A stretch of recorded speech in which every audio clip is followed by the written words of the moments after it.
Bem, pessoal, para finalizar o capítulo de lei de Newton, como estamos falando de força, né, a gente vai falar um pouco sobre as forças fundamentais da natureza, né, as forças que o homem considera, do ponto de vista científico, como são as forças fundamentais. Elas são quatro tipos. A gente tem a força gravitacional, que se dá da interação entre as massas dos corpos, né, essa se manifesta só quando as massas têm escala astronômica, né, ou seja, Saturno é mantido pela atração gravitacional mútua de suas partes, né? Essa bola ela se mantém por conta disso. Depois a gente vai estudar bem direitinho como é que essa força gravitacional se comporta e quais são essas consequências. As partículas dos anéis de Saturno eles são mantidas em órbita pela força gravitacional que o planeta faz sobre elas. Aqui no caso da Terra, a atmosfera se mantém presa à superfície da Terra por conta de força gravitacional. Quer dizer, se a massa da Terra não fosse desse tamanho, não conseguiria prender o oxigênio que dá a possibilidade de a gente respirar, né? Então, a atração gravitacional mantém os planetas em órbitas em torno do Sol. O peso de um corpo resulta da atração gravitacional que a Terra exerce sobre o corpo. Ou seja, a atração gravitacional é uma propriedade da massa, né? O fato de existir massa já gera esse tipo de interação. Um outro tipo de interação, que é a das forças eletromagnéticas, essa já tem a ver com a existência de cargas positivas e negativas. Né? Aqui a gente tem um exemplo as forças de contato entre o microfone e a mão da contora são elétricas por natureza, né? Contato sempre gera polarização de cargas e tudo, e é atração de cargas. O microfone usa efeitos eletromagnéticos, né, elétricos e magnéticos para converter o som em sinal elétrico. Né? Você fala, a sua voz faz uma membrana vibrar, essa membrana, por interação eletromagnética, gera um pulso elétrico que pode ser amplificado e gravado. Né? Como exemplo de interações eletromagnéticas, inclui as forças elétricas e magnéticas. Né? Todos os átomos possuem cargas elétricas positivas e negativas, de modo que os átomos e moléculas interagem por meio de forças elétricas. Todo tipo de interação, formação de molécula, de elementos químicos, se dá através da interação elétrica.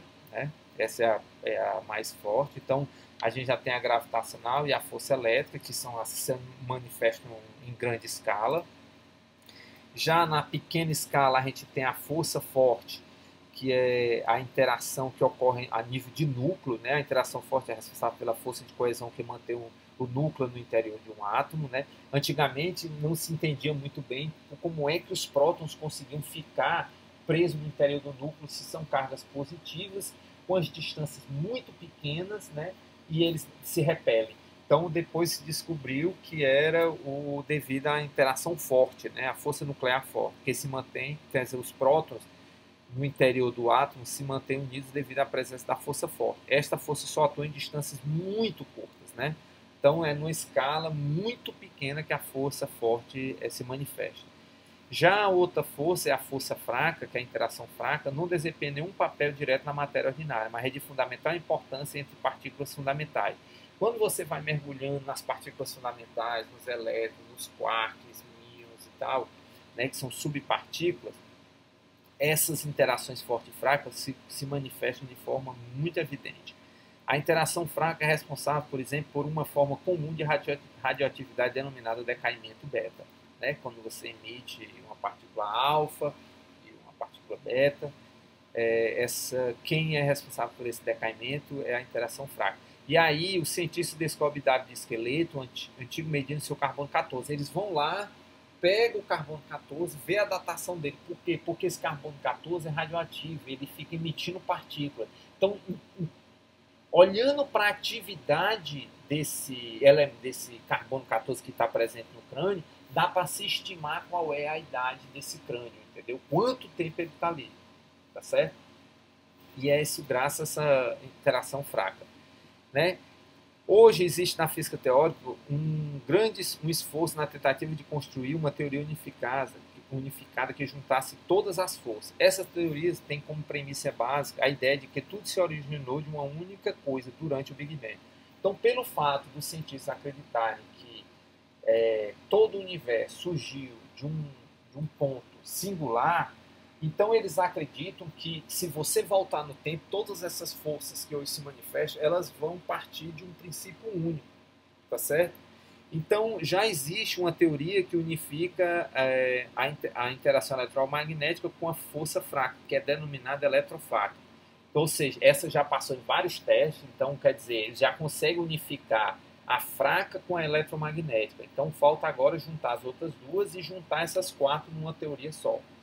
Que se acredita que existe, de fato, a possibilidade de uma teoria que carregue todas as forças como princípio fundamental.